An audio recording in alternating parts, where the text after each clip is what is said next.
Hello. What are the core capabilities of these cloud-based virtual machines, and how do they differ from traditional VMs offered by centralized cloud providers? Fluence is building, as you probably know, a decentralized compute platform.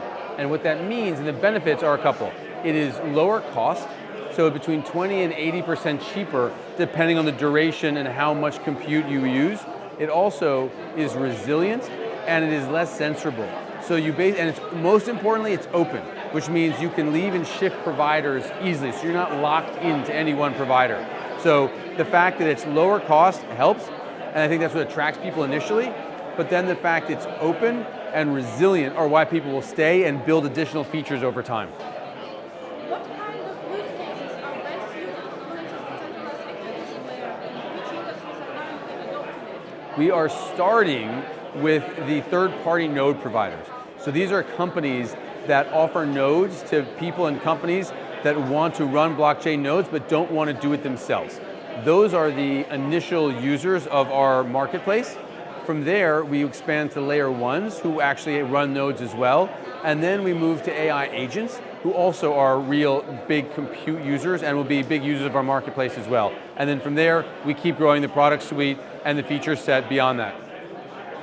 Which developer tools or integrations such as WSM modules or containerized workloads are available or planned in the current product suite? The product suite right now is really focused on VMs and is really focused on the compute marketplace. So it is a basic product set, which is the most appropriate for that third-party node provider marketplace that we're going after. And so that's really the initial target.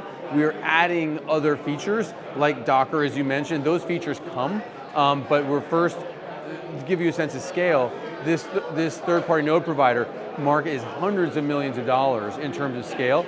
And our pipeline right now today is 5 million.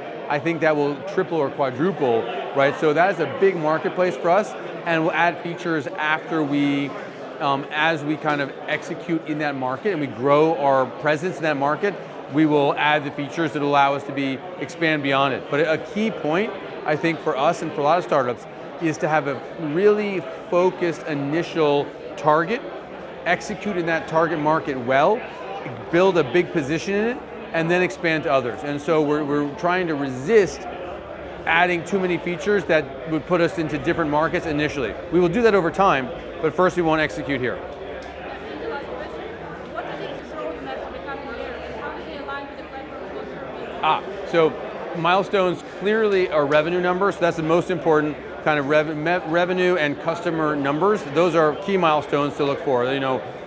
Million, 2 million, 5 million, 10 million ARR, that's really most important.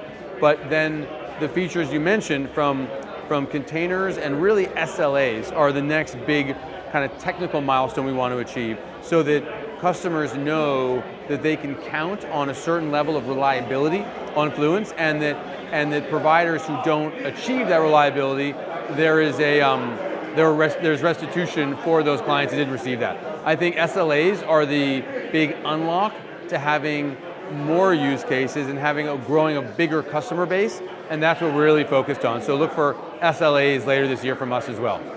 Thank you so much. Thank you.